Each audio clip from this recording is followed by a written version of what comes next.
Yeah, I am just getting home. And as you can see, we have friends who are waiting for me.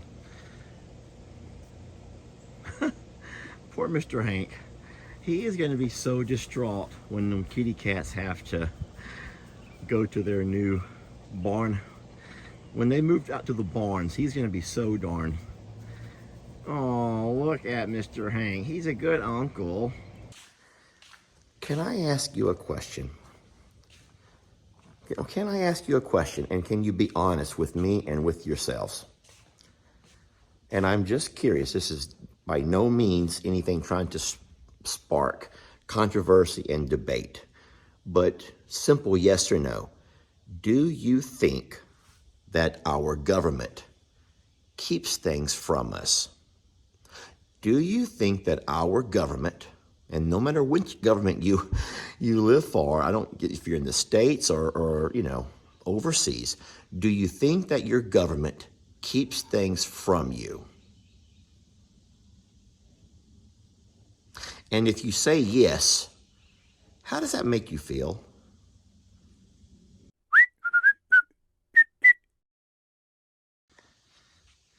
Hey folks, Lester here, and I'm waiting on my neighbor, Mr. David. You all know Pat and David. Mr. David's on his way over, and he's going to share something with me that he bought in sort of a collective effort for all of us neighbors. We've kind of joined together, and we're trying to draw out and eradicate our coyote problem. Because even though we've had something that has been very public and has affected all of us who loved our, Mr. Huck, all of our neighbors up and down the road here, those who live back in the spots behind us, have all had a coyote issue for quite a while. And so we're doing our part. And, it's hard to talk about because a lot of people know us as giving animals a forever home and trying to find a peaceful balance, with those that we bring in and those that live around us. But my friends, it gets a little bit touchy. It's a little bit touchy when you have animals that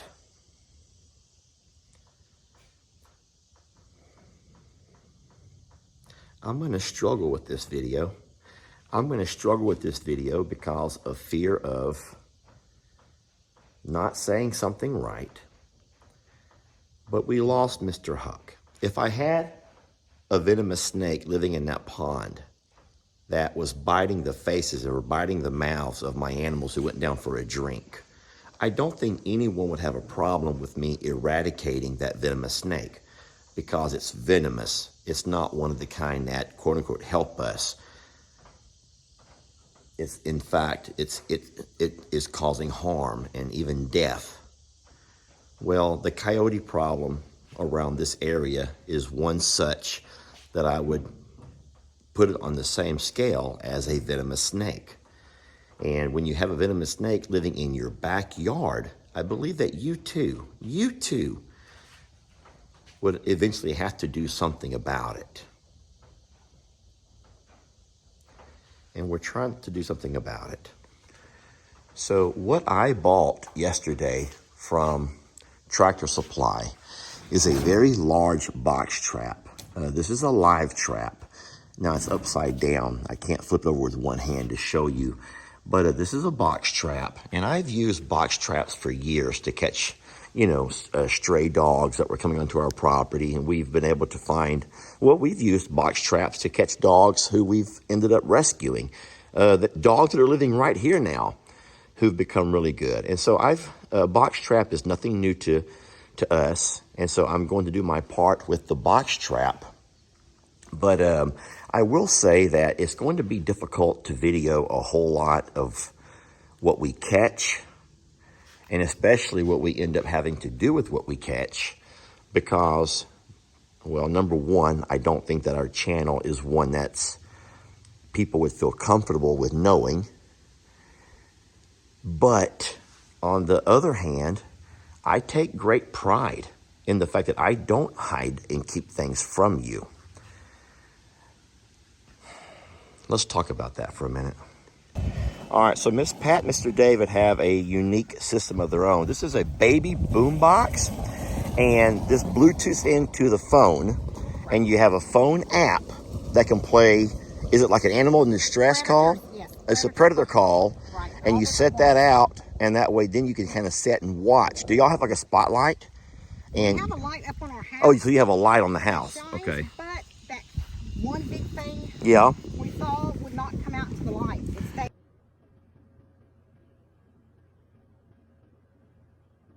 All right, so Miss Pat's gonna show us how this over here works. So it's all Bluetooth into your phone. All right, so these are the calls.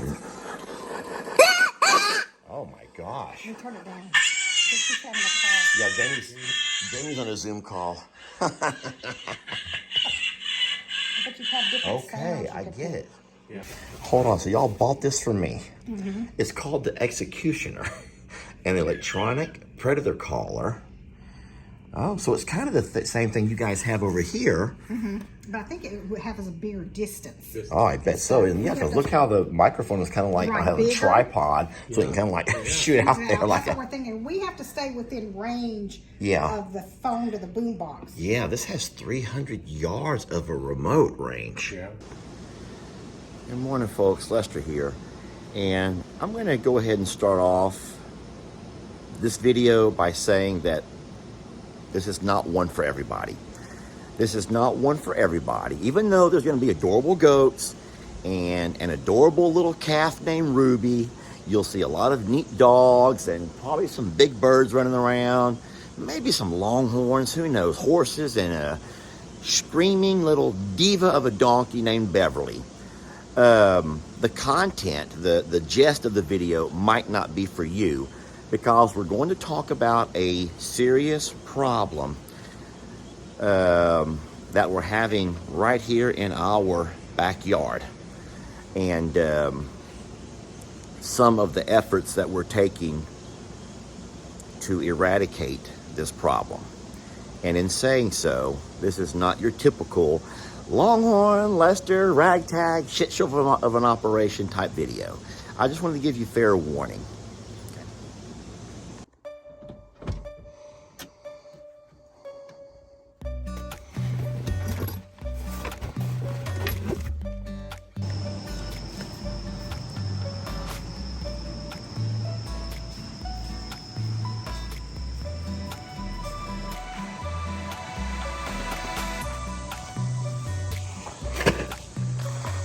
Come on, we gotta put you up.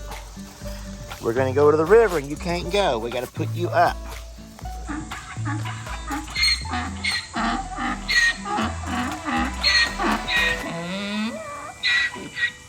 I don't think you want any of this, baby. This is...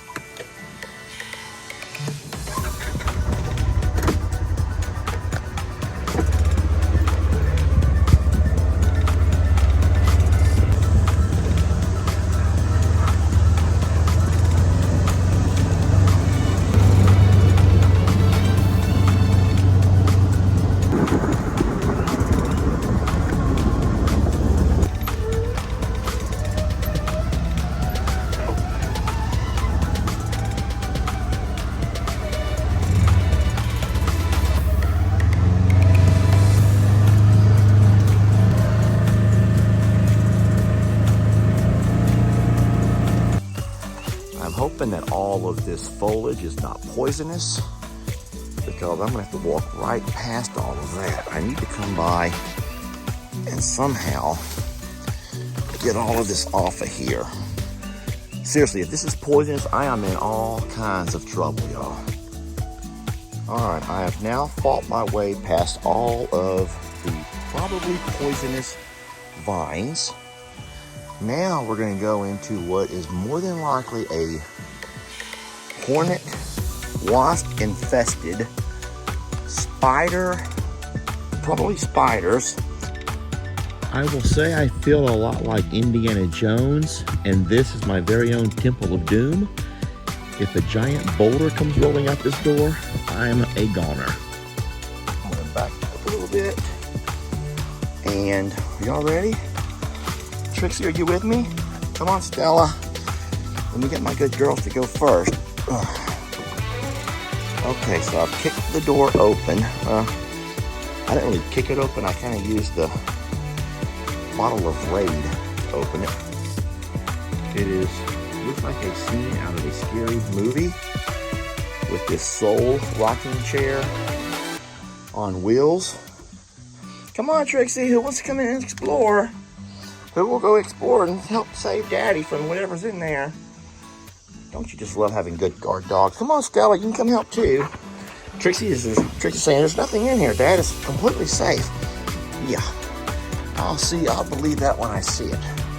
All right, so I'm guessing there's nothing major in here, or they would be onto it. I'm coming, Trixie. Now I am watching.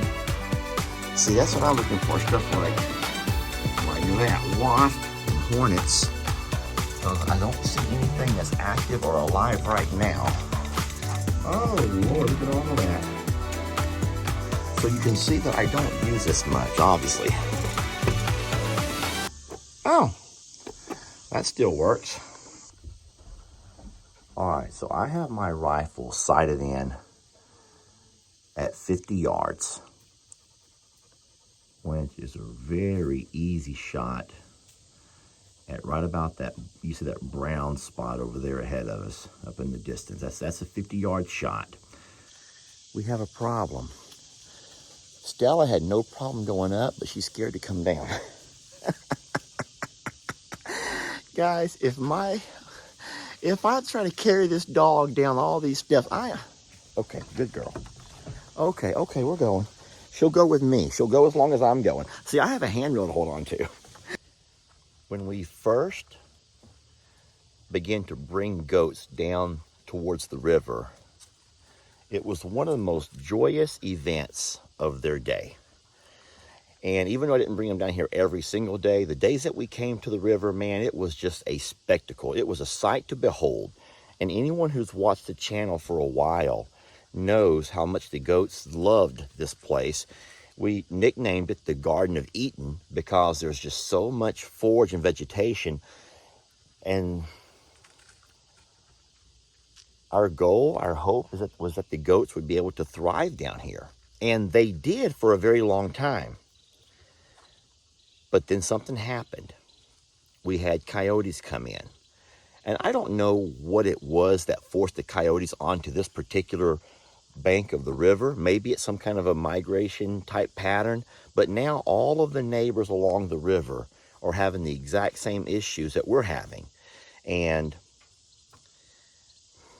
guys, I don't think that you can let a venomous snake live in your backyard.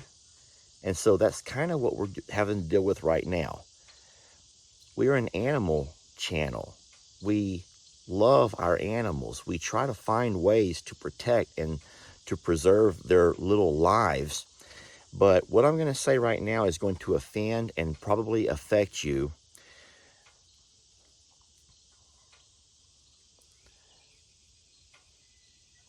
I place a particular value on some animals more than I do others.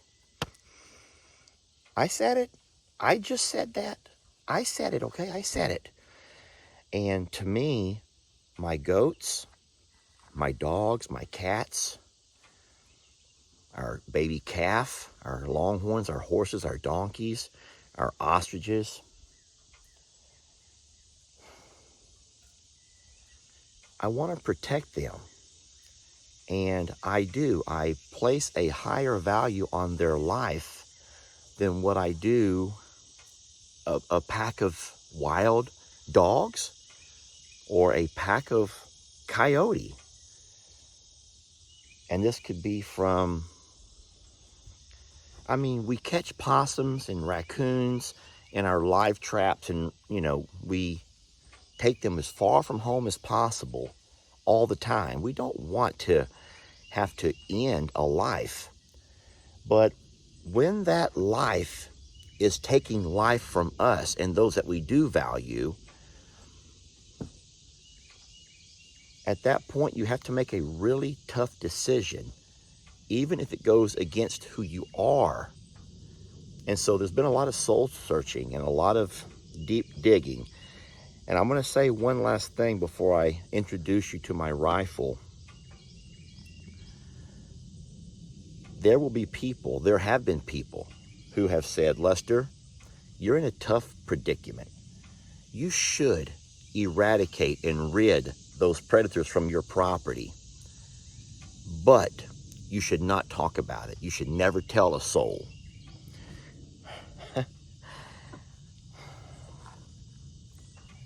I could do that. I could do that. But what do we always preach? What have we preached from day one? The good, the bad, and the ugly. And as long as I do all of that stuff within the community guidelines of Facebook and YouTube, that I'm not at any harm of hurting my relationship with my employers, but I also want to remain loyal to who I am with you. And so it is a fine line that I'm having to walk here, a tight line that I'm walking here. But you all saw what happened to our beloved Mr. Huck. And I think that right there, the fact that the coyotes are going up the hill, they're going into my backyard, y'all. They're going into my yard. And at some point we have to stop that. Now the side of this is going to be another talking point. A lot of people, Lester, that ain't no hunting rifle. Guys, the hell it's not.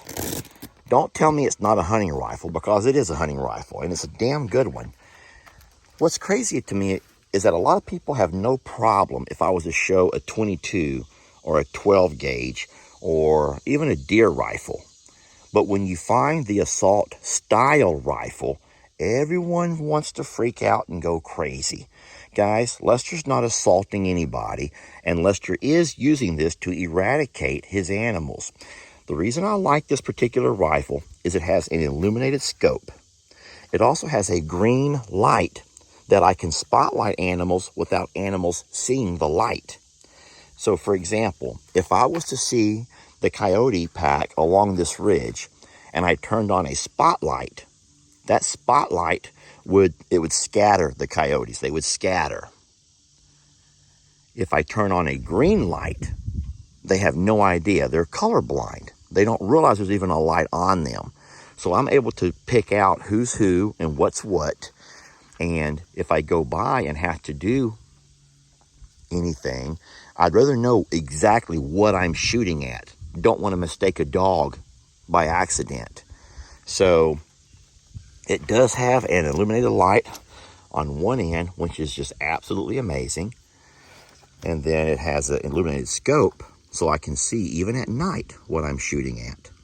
I can zoom in as close as I need to, and I'll make sure that every shot is true. I have talked a lot. I've told this story so many times about the younger Lester who went deer hunting with his brother, Uncle Dan. And the one and only deer I ever shot, he didn't go too far before he laid down to pass. And when me and Uncle Dan walked up on him, he was taking his final breaths. And it broke me to look into his eyes. Very, very large eyes that were just looking back at me. And I don't know exactly what was going on in his mind at that point. And maybe I'm trying to humanize too much about it. I should probably just not even think about all of that. But I made a pledge to myself to never kill another deer. And in fact, it's hard to kill any animal. Not snakes. I will kill a snake in a heartbeat. But most animals, I have a very hard time ending a life of an animal, because that's just not what I do for a personal reason.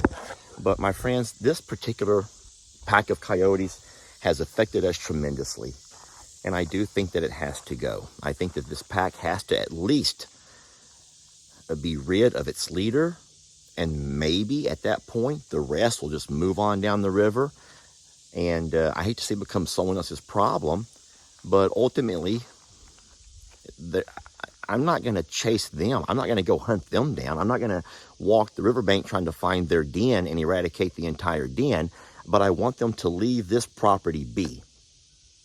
So All right, so let me tell you what I've done on my end to try to avoid where I'm at right now. It started with security cameras, but our internet down here is non-existent. And so that's only a reactionary video. I can only see the next day what happened overnight. It's not a setup to alert me at the here and now. We have lighting around our property. We have 4 very large night lights that illuminate the entire front and side pastures where our animals are at. Now, we have not brought lighting down here to the woods. That would have to be some kind of a solar lighting, obviously, and I don't think you'll get much of a solar. I don't know where you would put those lights to be effective. We have the large live trap where if we were to catch something and it goes inside the trap and we trap it, we relocate it. We move it as far away as possible. That has not been successful. And so at this point, we know from our video footage, these coyotes are still coming around. They're still hunting this back ridge. And so our guardian dogs can alert us when they're up on the hill. But guys, it doesn't mean we always wake up immediately and we're not right there. We can't be there fast enough. And that's never been more, evident and obvious from the Mr. Huck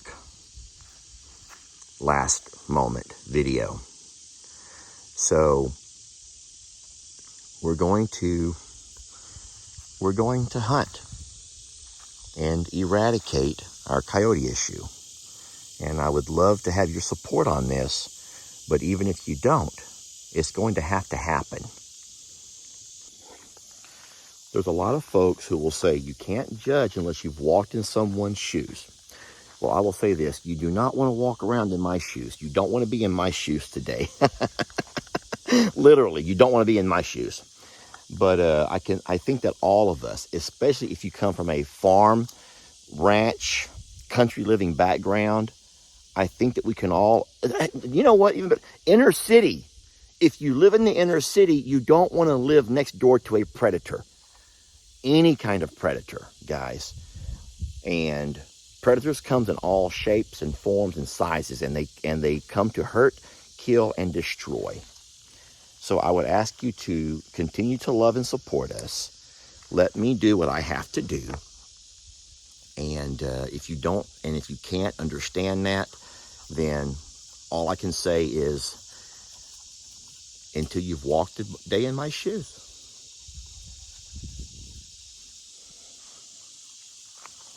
And today that would be dirty Crocs. Thank y'all for watching, and we hope to see you on the next video.